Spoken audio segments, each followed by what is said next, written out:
So, to for today's vlog, mag-taste review tayo sa ating niluto na pink salmon. Kanina di ko na na-vlog kasi sobrang init.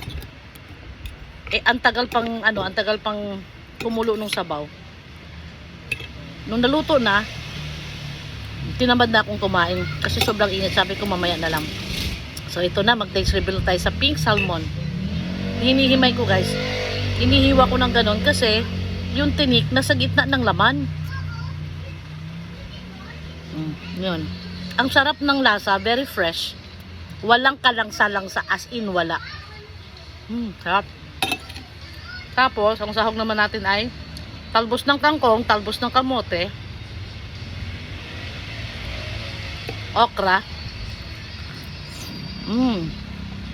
ang lutong, half cook, at malagkit, nagkita na gabi. Sarap. Grabe.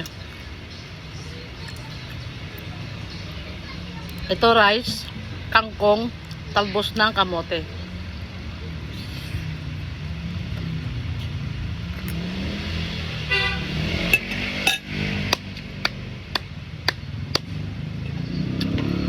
Sarap.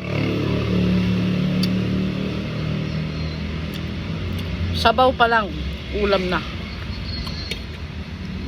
Ang taba ng salmon, sobrang taba.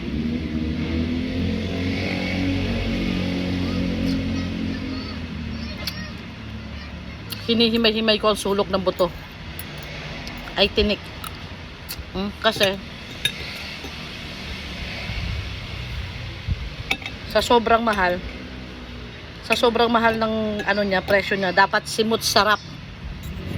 Simut sarap. Sisimutin. Lalaki yung tinik.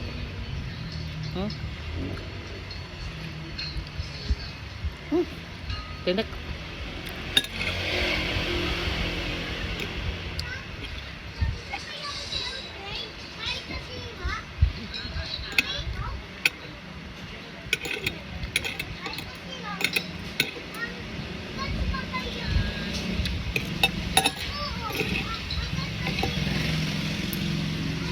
Sarap.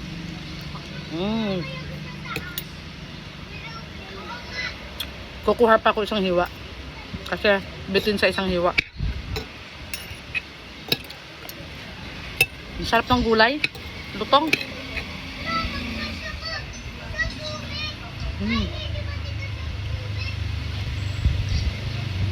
Ang sarap ng timpla. Hindi maalat, hindi matabang.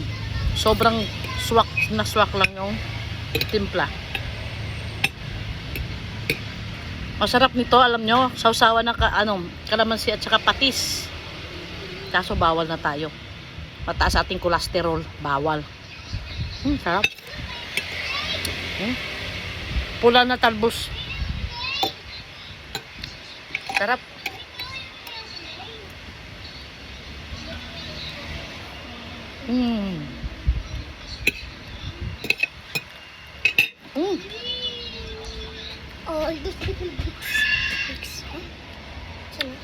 Kailangan bago mo lunukin, hihimayin mo muna sa dila mo kasi bigla lang lumalabas yung tinik.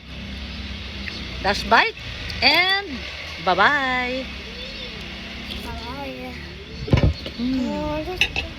Sarap.